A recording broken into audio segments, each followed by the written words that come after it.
I'm Rachael. Deckard. Sean Young was once seen as the face of Hollywood's future, beautiful, mysterious, and intelligent in a way that made it impossible to look away.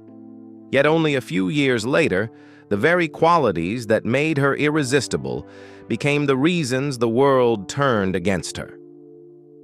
From a sought-after star in Blade Runner and No Way Out, Sean Young gradually vanished from red carpets, her name tied to mocking headlines, rumors of being unstable, difficult to work with, and out of control.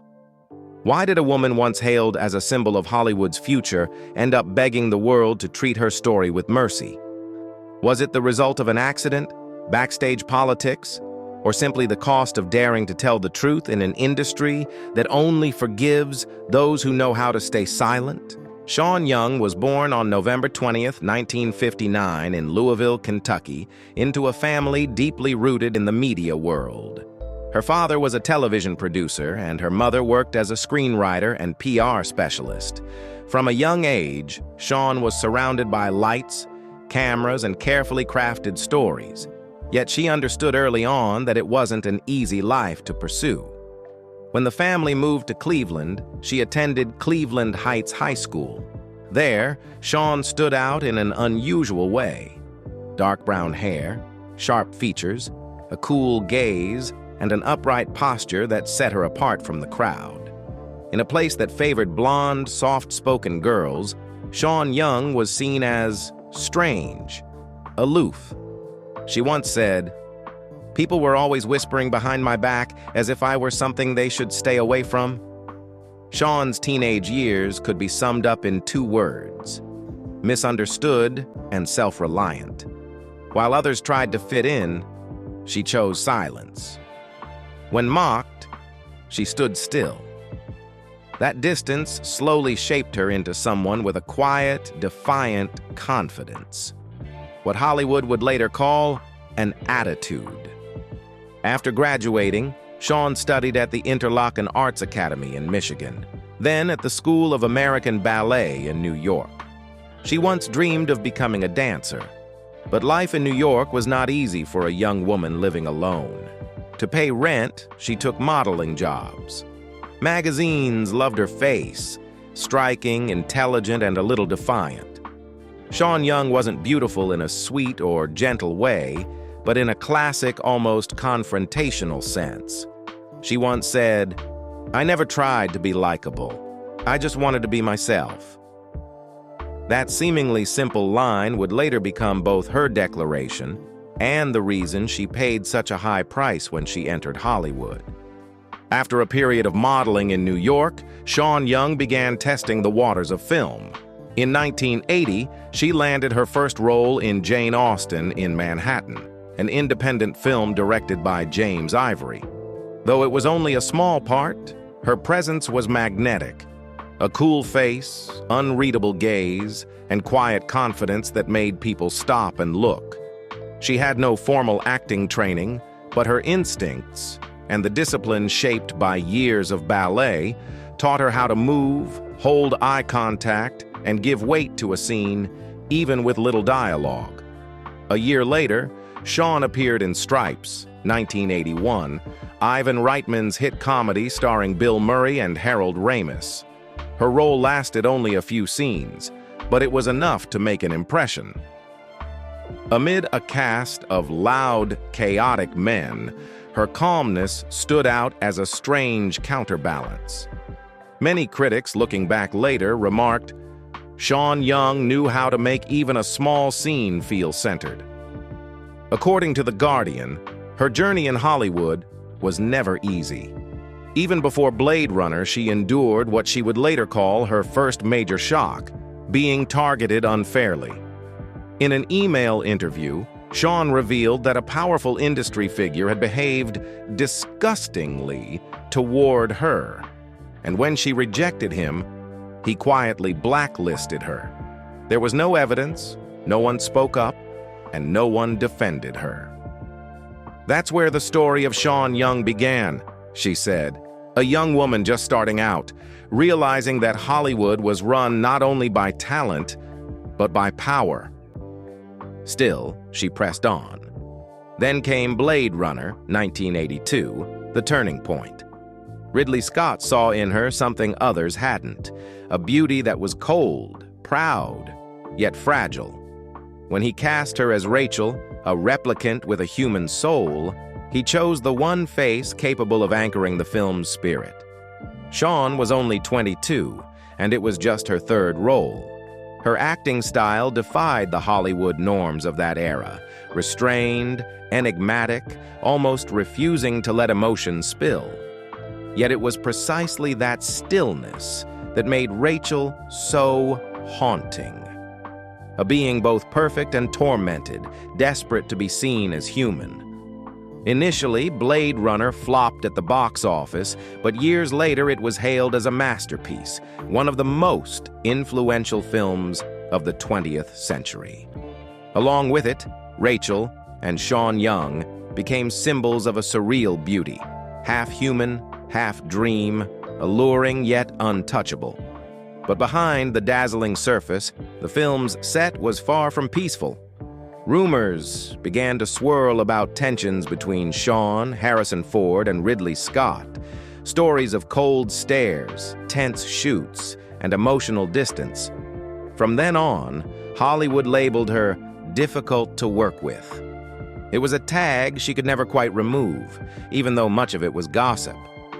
Sean later said that, contrary to public belief, she hadn't entered the business as outspoken or bold. "I had to learn that," she admitted. "At first, I wasn't confident at all. When I went on the David Letterman show for the first time, I didn't even dare to say I had a sense of humor, even though I always made people laugh." She came to realize that silence wouldn't get her far in Hollywood. "Producers don't want you sitting there like a dead fly on the wall," she said. "You have to say something, make them notice you. Otherwise, you're just another dull interview, and that helps no one." Thus, her bluntness, the very trait that many found off-putting, was, in truth, a survival mechanism. But Hollywood doesn't forgive women who speak up. "I thought I had my own personality. I was funny, confident, but I didn't realize that in this town, being yourself isn't necessarily an advantage," she said. "I found out that not everyone has a sense of humor. There are plenty of arrogant people, and if you say something that rubs them the wrong way, you lose your place." She once wrote over 300 pages of memoirs, then stopped at the age of 25. "I got bored with the subject. I couldn't focus on myself anymore," Sean said. When asked whether she ever rewatched her old films, she laughed. "I tried watching Blue Motel, but after 10 minutes, I had to turn it off. I thought, oh my God, this is the worst movie ever." Since then, I only rewatch something if someone yells, "It's amazing!" Those confessions reveal one undeniable truth. Sean Young was never prepared for the world she stepped into.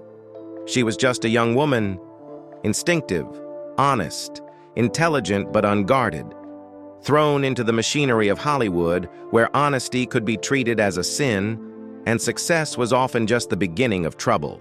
After Blade Runner, Sean Young's name became almost synonymous with the phrase, "the leading lady of the future," a symbol of a new generation of actresses, beautiful, intelligent, and unafraid to challenge convention.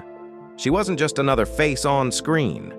She was a force, fragile yet proud, accessible yet untouchable. By the mid-1980s, Hollywood believed Sean would redefine the standard of the American leading woman. And in just a few short years, she achieved what many spent a lifetime chasing. In 1984, David Lynch's Dune premiered, one of the decade's most ambitious projects. Sean appeared as Chani, Paul Atreides' lover, a symbol of loyalty and willpower amid a brutal desert world. Though the film initially failed at the box office, time turned it into legend. And when audiences recall Dune, they still remember Sean's gaze, deep, sorrowful, yet filled with strange vitality. 3 years later, she returned in No Way Out, 1987, a political thriller opposite Kevin Costner. Sean's portrayal of Susan Atwell was a masterclass in emotional control, seductive without being shallow, strong without losing vulnerability. The film's opening sequence between her and Costner became one of the most memorable and sensual scenes of the 1980s, but beneath its surface was the tragedy of a woman who knew she was playing with fire. The film became a box office success, earning over $35 million in the U.S. on a $15 million budget, one of the year's top political thrillers. Critics praised Sean Young. The New York Times called her performance a bold, sensual portrayal that fuels the film's opening energy. It was the role that launched her into the A-list. That same year, she appeared in Oliver Stone's Oscar-winning Wall Street, where every character embodied the spirit of 1980s America. Her part was brief, but Stone cast her not for the lines, but for her presence. "She has a face the camera loves," he said, "an expression that tells a story without a word." On the covers of People, Vanity Fair, and Rolling Stone, Sean Young emerged as the face of modern Hollywood, cool, alluring, and layered. She was the kind of woman filmmakers adored, and feared, because she never tried to please anyone. In 1988, The Boost was released, marking another turning point. Starring opposite James Woods, Sean played a wife spiraling into addiction, a raw, psychologically demanding role. Her performance was stripped of the sleek allure of Blade Runner. It was the unraveling pain of a woman losing control. Critics were stunned. Sean Young had transcended her Hollywood muse phase to become a serious actress. By the late 1980s, Sean had it all: fame, beauty, critical acclaim, and a solid place in the heart of Hollywood. She was invited to the Oscars, featured on lists of the world's most alluring women, and compared to Grace Kelly with a touch of Lauren Bacall, classic, intelligent, and defiantly unapologetic. Everything seemed perfect. A dazzling future lay ahead.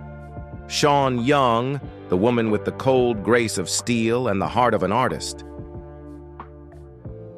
had become a symbol of modern Hollywood, beautiful, confident, and unafraid to speak her truth. But every light comes with its shadow. And at that moment, no one, not even Sean, realized how close she already stood to the edge. After No Way Out and Wall Street, Sean Young believed she had finally found her place. She was a sought-after star, a face trusted by major directors, and a symbol of a new kind of woman, intelligent, assertive, and unwilling to bow down. But only a few years later, everything collapsed so quickly that even she couldn't understand what had happened. It wasn't artistic failure. It was everything outside the screen. It began in the late 1980s, when Sean was pulled into a noisy lawsuit with her co-star, James Woods. The two had worked together on The Boost, 1988, a dark film about a married couple spiraling into cocaine addiction. When filming ended, Woods suddenly filed a lawsuit accusing Sean of harassment and claiming she had left a mutilated doll at his Beverly Hills doorstep. The bizarre story became Hollywood's favorite punchline for months. Tabloids splashed it across headlines, and talk shows turned her name into a joke. Sean denied all accusations, calling them a disgusting act of revenge from a man who couldn't handle rejection, insisting there had never been any romantic involvement between them. The case was eventually settled out of court. She won legally, receiving $227,000 in reimbursement for legal fees. But she lost in the court of public opinion, where reputation, always more fragile than truth, never fully recovers. From then on, Sean Young's image was welded to the phrase, "difficult to work with."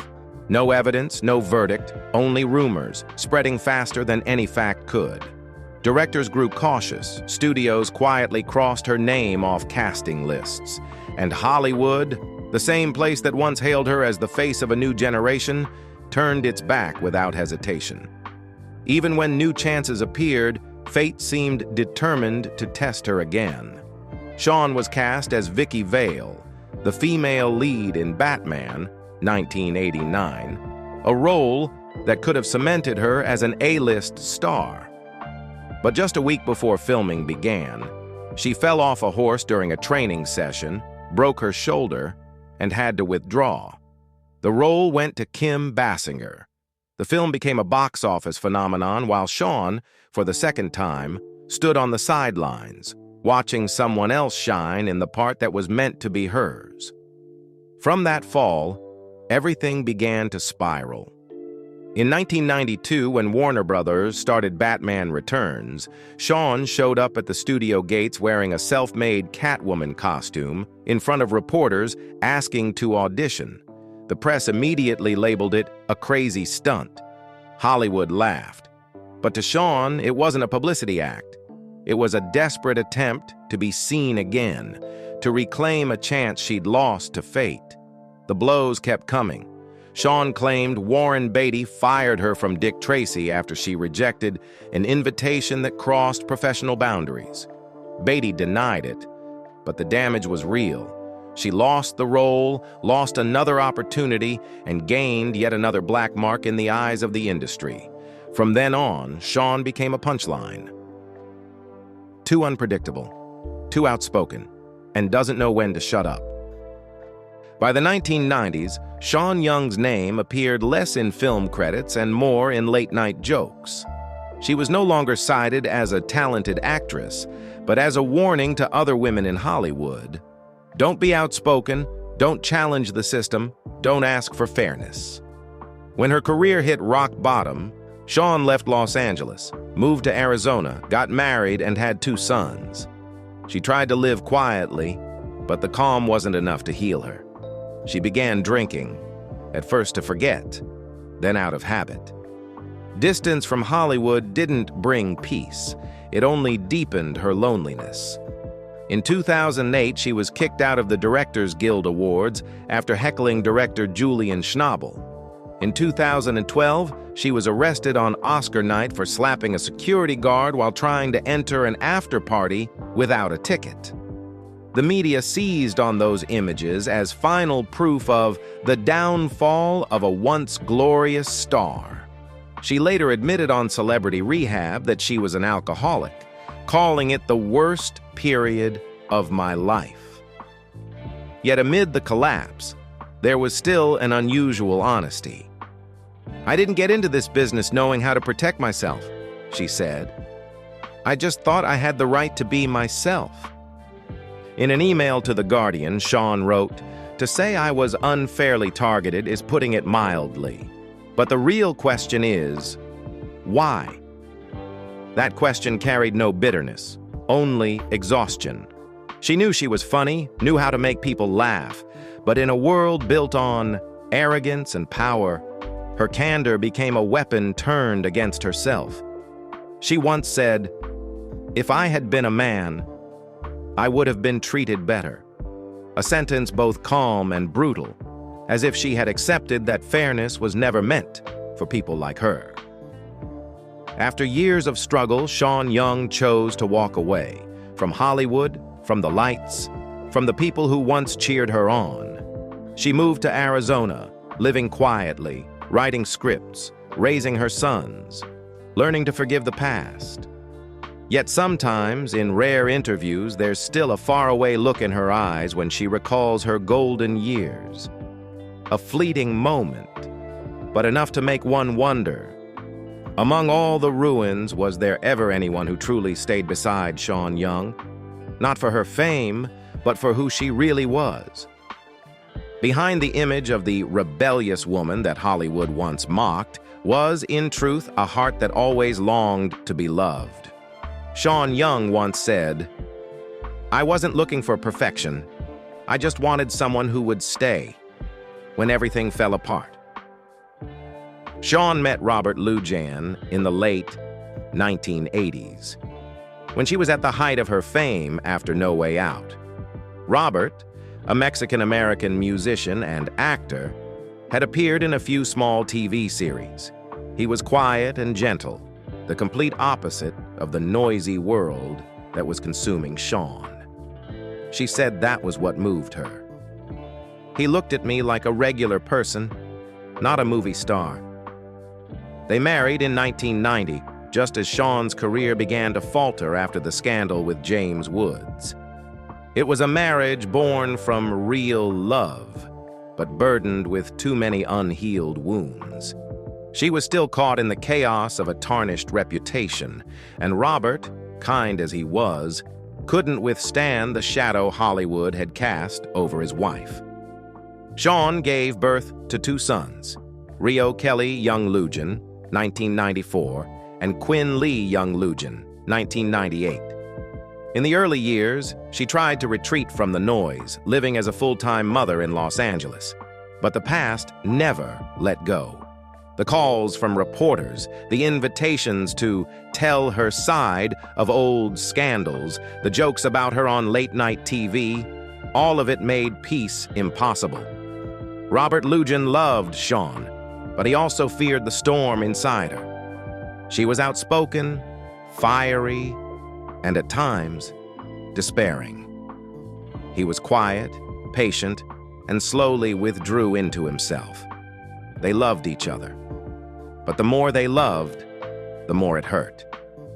Their marriage cracked when Sean began struggling with alcoholism and depression. The press called it proof of her collapse. But to Sean, it was merely a way to breathe in a world that kept suffocating her.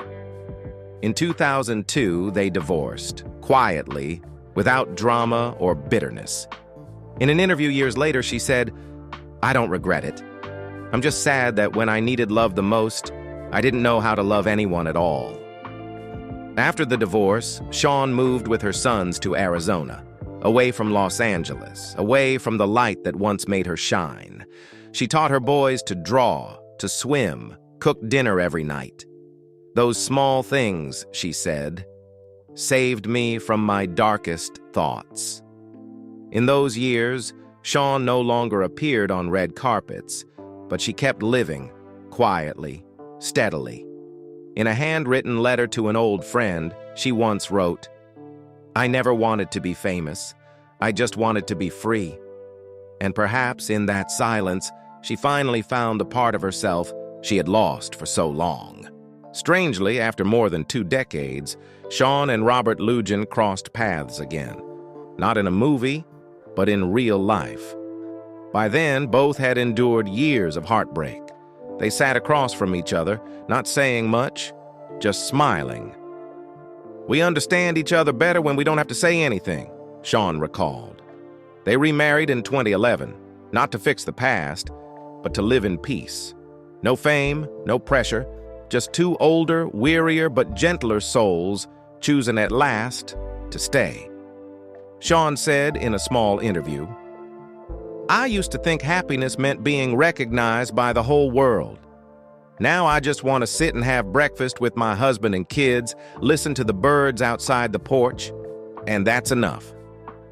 Today, Sean Young lives in a small house in Arizona, where she grows flowers, keeps cats, and occasionally accepts roles in independent films. She no longer cares what people say about her. "Hollywood doesn't define me," she said. "My children do." And perhaps, for someone who has lived through it all, the light, the darkness, the fame, and the humiliation, finding peace in love and family is the greatest victory of all. Some people don't need dozens of roles to become icons. They only need one moment that the world can never forget. For Sean Young, that moment was in Blade Runner, 1982.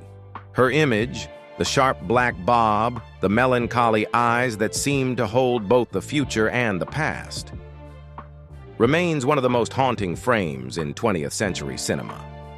More than just a sci-fi milestone, Blade Runner redefined the archetype of the artificial woman with a soul. And that soul was Sean Young's. 4 decades later, when Blade Runner 2049 was released, director Denis Villeneuve chose to recreate her face through CGI as a tribute to the first muse of that universe. Though she didn't appear in person, her cold, surreal beauty left even a new generation breathless. Hollywood could erase her name from its star lists, but it could never erase her from the visual memory of audiences. She was once called the Grace Kelly of the 1980s, a classic face in a technological age. Her beauty wasn't ostentatious but profound, as if within her lay a story still waiting to be told. That quality made Sean Young a recurring muse for directors, designers, and photographers alike. From Ridley Scott to Francis Ford Coppola, from Giorgio Armani to the art magazines of Europe. Through years of exile, Sean kept working quietly, directing, writing, and acting in small independent films. No one expected the star, Sean Young, anymore, but she never stopped making art. She no longer performed to be admired, but to prove one thing: a true artist never loses their fire. Ironically, after being cast out by Hollywood, Sean became an emblem of women who dare to speak truth and reject artifice. Years later, the press began to call her a woman ahead of her time. Someone who paid the price for honesty in an industry that wasn't ready to hear women. In a short interview, she once said, "If I had stayed silent, maybe I would have kept my career. But then, I wouldn't have been myself." And perhaps that is Sean Young's greatest legacy. Unflinching honesty. An honesty that cost her everything, yet made her a rare symbol of what the arts too often forget: dignity. Today, articles about Sean Young no longer fixate on scandal. She is remembered as a forgotten icon, a talent buried because she refused to compromise.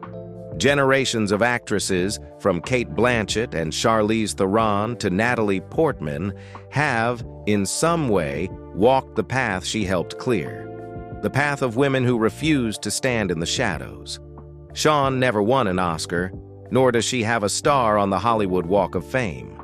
But perhaps she never needed one, because Sean Young's true legacy isn't in trophies. It's in her courage to live authentically in a world built on illusion. Hollywood may forget hundreds of names, but it will never forget the cold, sorrowful gaze of Rachael in Blade Runner, nor the woman who, standing in the storm, said one sentence that silenced the world: "I just wanted to be myself." After years of silence, people began hearing Sean Young's name again, not through scandals or gossip, but in small film conventions, autograph sessions, and reunions celebrating classic cinema. In mid-2025, at over 65 years old, her appearance at London Comic-Con spread across social media. With platinum hair tied neatly in a bun, red lips, and eyes still sharp and proud as they were 40 years ago, Sean walked onto the stage, and the room erupted. Not because a star had returned, but because the audience realized they were standing before a living piece of their own memories. In backstage photos, Sean smiled softly, signed autographs, and bowed in gratitude, a simple gesture that Hollywood had never really given her the chance to show. She now lives quietly in Astoria, Queens, in a small 2-story white house with a backyard garden filled with lavender and wild roses. Her net worth is estimated between $1 and $2 million. Modest compared to her peers, but enough for a life of peace, free from the meaningless races that once defined Hollywood. Sean often jokes, "I don't have much money left, but at least I bought back my freedom." Her 2 sons, Rio and Quinn Lujan, both pursued art, Rio as a musician, Quinn in independent filmmaking. For many years, the 3 lived together, sharing simple dinners and ordinary conversations. Each morning, Sean walks her dog in the nearby park, sometimes stopping at her favorite cafe to read old news or chat with strangers who have no idea she was once Rachael from Blade Runner. She said, "I don't care about Hollywood anymore. I've learned to be content with not being mentioned." Every now and then, Shawn still takes on small independent projects, the kind she calls the joys of the forgotten, just enough to keep the artist in her alive. She appeared in Jugface, 2013, a psychological horror praised for its emotional depth. Then Darling, 2015, Mickey Keating's black and white surreal film where she appeared like a ghost of old cinema, followed by The Amityville Murders, 2018, Rain Dog, 2019, and The Activated Man, 2022. Small but resonant performances that earned quiet respect from art house audiences. She also made brief television appearances including The Alienist, TNT, and Where is Anna, often fleeting but enough to remind viewers of a kind of seasoned beauty that can't be replicated. To a young director, she once said, "Don't try to return to the old light. Create your own." People say Shawn is different now, no longer sharp-edged or defiant, but serene, as if the storms had finally passed. She cares for her mother, continues writing her unfinished memoir, and paints to say the things words never could. She no longer wants pity, nor validation. After more than 4 decades of colliding with fame, Shawn Young seems to have finally found what she was always searching for: peace from within. No longer needing redemption or recognition, she chooses to live like Rachael once did. The android with a human heart, capable of pain, love, and forgiveness. Shawn Young's life is not the story of a fallen star. It is the journey of a woman seeking respect in a world that was never built for honesty. She once had everything: beauty, fame, and the kind of golden opportunities other actresses could only dream of. And then she lost it all. Not because she lacked talent, but because she dared to say the things Hollywood didn't want to hear. Today, when people talk about her, they still tend to mention scandals, mistakes, or things that shouldn't have happened. But few remember that Shawn Young was one of the first women to speak out against gender inequality in Hollywood, decades before the Not Me Too movement even began. And though the price she paid was steep, history has slowly proven she was never wrong. Shawn Young no longer walks red carpets or appears on lists of immortal screen goddesses. Yet in a world where fame fades faster than it arrives, the courage to remain true to oneself may be the greatest victory of all. From the 22-year-old girl in Blade Runner to the silver-haired woman at London Comic-Con, her gaze has never changed. A little proud, a little wounded, and full of freedom. I have lived. I have loved. I have failed, and I'm still here. A simple sentence. Yet it says everything. Perhaps that is the message Shawn Young leaves for the generations after her. Don't let others decide your worth. And don't be afraid to step out of the light. What about you? Do you think Shawn Young deserves to be seen again by Hollywood? Not through prejudice, but through the fairness that came too late? Share your thoughts below. And if you'd like to keep discovering the stories of those forgotten by fame, the artists who lived, stumbled, and rose again with pride, don't forget to subscribe and join us in the next video.